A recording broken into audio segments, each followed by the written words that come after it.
The Cardinal King here, live from the King's Court. And today I'm bringing you the ultimate guide to prompting and stable diffusion. So join us on this fantastic journey. Before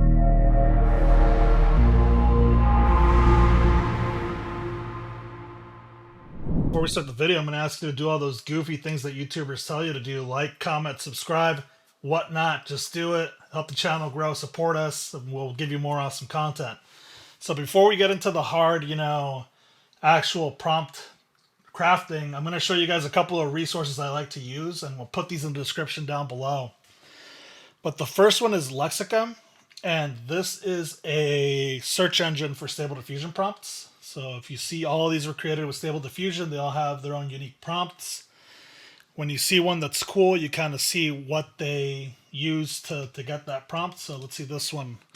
This one is a watercolor fresco artwork of an anime girl with light blue and pink pigtails trending on ArtStation. This is very cool. Look at that. So yeah, and this is a search engine, so you can search anything, right? Like let's say we want a style.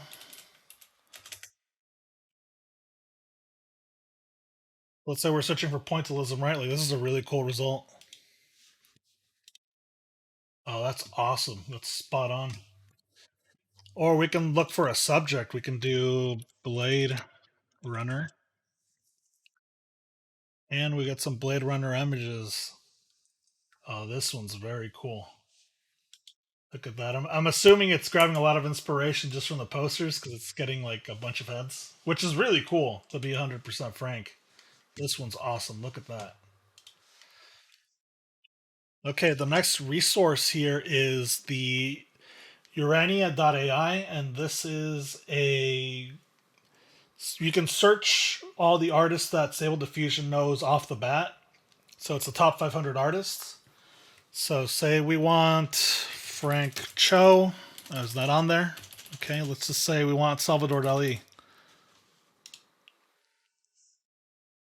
And it'll show you things created in their style with these 4 different prompts over here.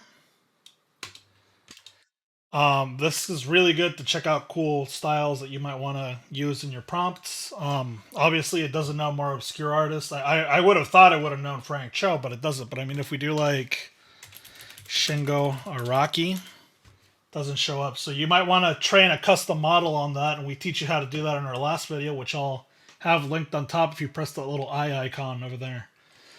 But anyways, the next resource I have for you guys here is this Proximacentaurib IB.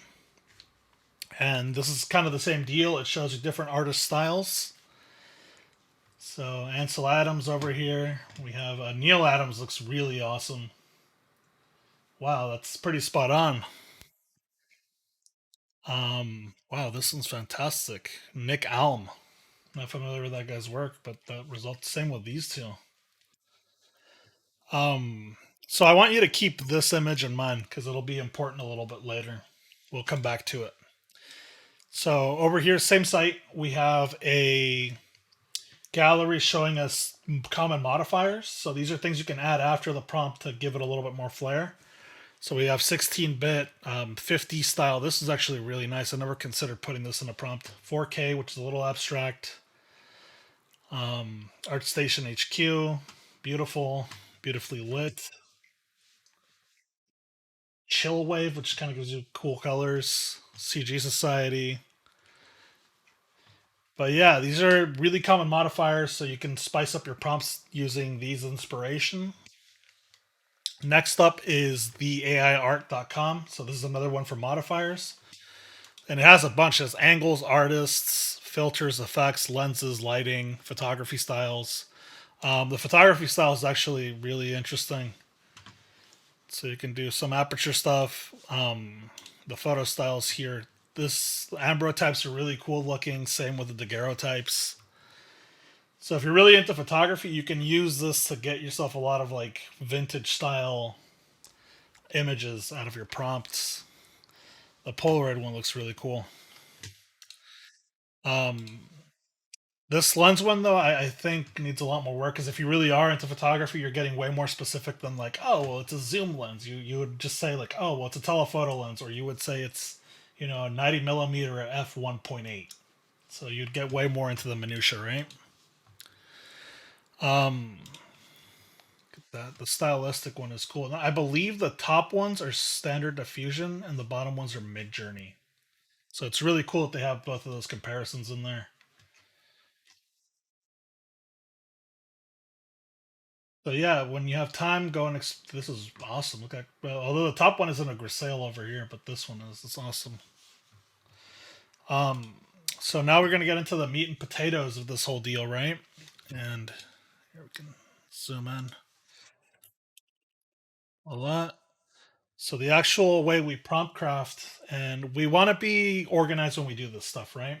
So we have results that work every single time. So typically we want to do a medium of subject and then the details at the end. So an example of that is a oil painting of the Terminator, angular, brushstrokes, vintage. So that's if we want like a 1950s illustration of the Terminator, we'd go for that prompt, right? Another important one is if we want to get like a particular artist style, is we do by artist and then the artist name. So here in the example, it's by artist Chuck Close, which is a fantastic artist. You should check him out. His portrait photography is fantastic. His paintings are fantastic. But I told you guys to keep in mind this image of Sergio Aragonés. This image, if they just put Sergio Aragonés, it's just going to show the person, Sergio Aragonés, because this is exactly what he looks like. I've met him a couple of times in person. Fantastic guy, super nice. He chatted with me for like 30 minutes. But this is a picture of him, and it's not particularly in his style. Same with this guy. So you want to specify by artist and then the artist name. I'm pretty sure if I put in Salvador Dali here, it's going to show up.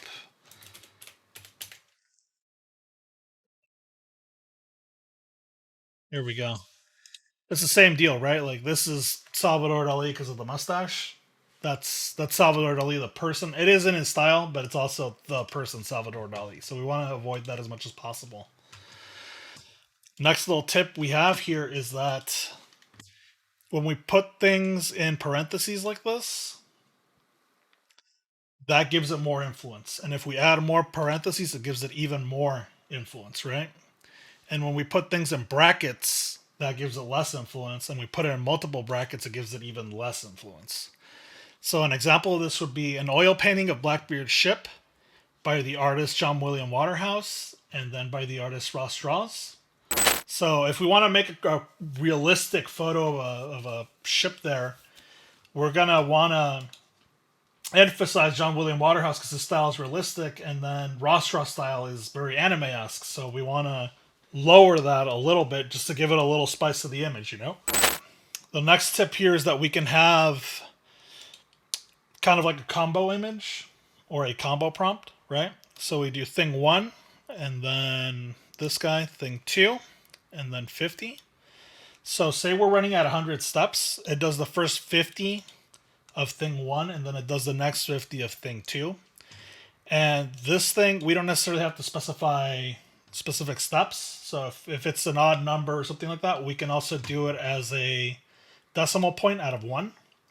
So over here we have 4 things, and there's a decimal point, so it'll know that's a quarter of every single thing, right? So it'll run this guy for a quarter, this guy for a quarter, this guy for a quarter, and then this guy for a quarter. So an example here would be we're going to run it for 50 steps as a flower, and then we want that flower to morph into a snake. So the next 50 steps will be a snake. This is a really powerful tool for prompting, guys. And I think that's it for the video, guys. Let me know what you thought. Don't forget to like, comment, subscribe, do all that jazz. This has been the Cardinal King. Out.